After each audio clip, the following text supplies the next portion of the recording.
Saturday, comment allez-vous les amis? Eh bien moi ça va. Je vais vous parler aujourd'hui des Khmers Krom ou Khmers d'Amba qui sont les Khmers du delta du Mékong. Et après, je vous parlerai de l'ambiance actuelle au Cambodge.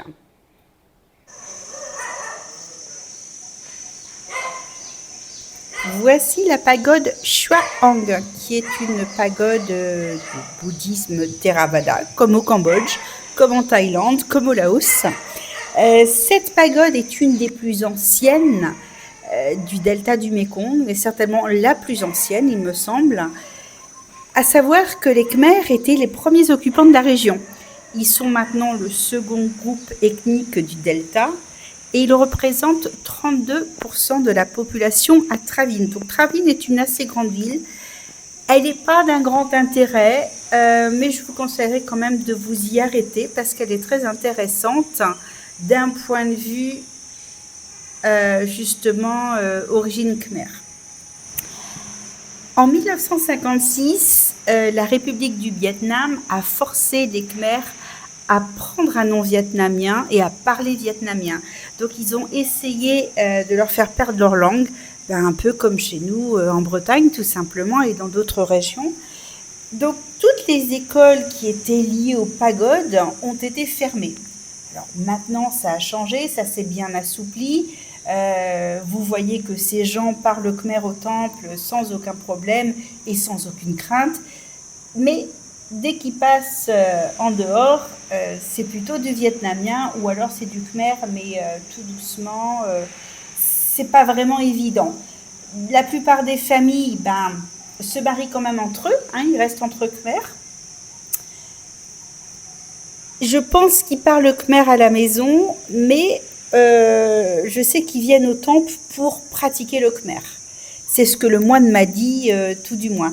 Ils ont aussi une école qui n'est pas vraiment une école pour les enfants, mais pour les gens qui veulent apprendre ou entretenir leur khmer. D'ailleurs, vous pouvez voir là, c'est du khmer au tableau.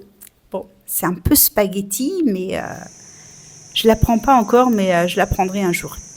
Et si toutefois vous voulez faire une retraite, vous serez hébergé dans ces petites maisons qui sont mignonnes comme tout. Le parc est tout simplement magnifique. J'y ai passé un très très grand moment. J'y suis même retournée le lendemain tellement je le trouvais beau.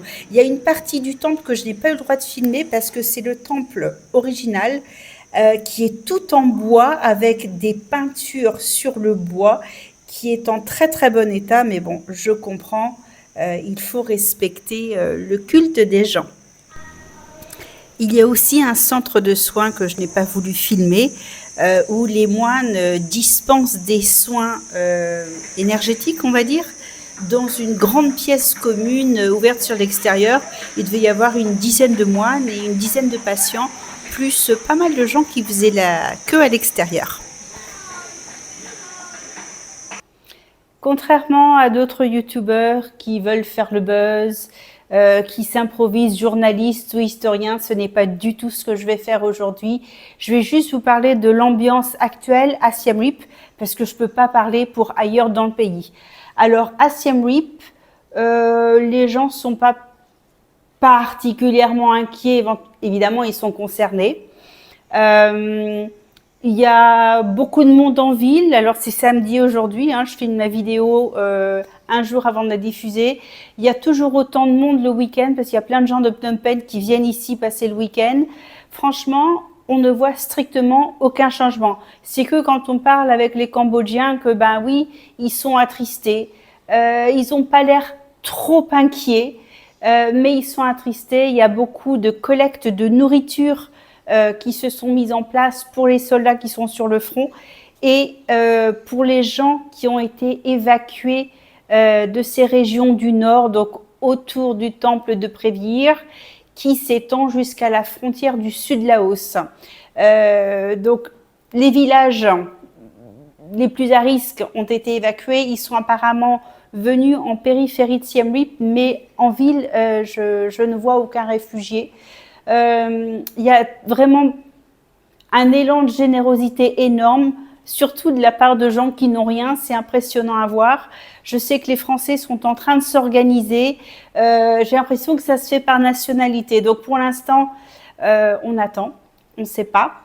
Les directives du Consulat général de France sont d'éviter ces régions du Nord, mais il n'y a aucune autre consigne. Et je sais qu'en Thaïlande, ça a été la même chose de la part du Consulat général de Bangkok, éviter les régions frontalières avec le Cambodge. De toute manière, qui irait les visiter en ce moment, c'est vraiment pas le moment.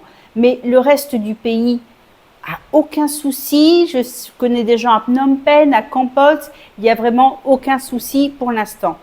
On espère juste que ça ne va pas escalader.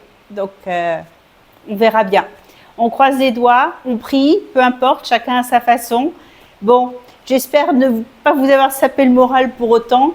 Je vous dis à dimanche prochain. Passez une bonne semaine. Bye bye les amis.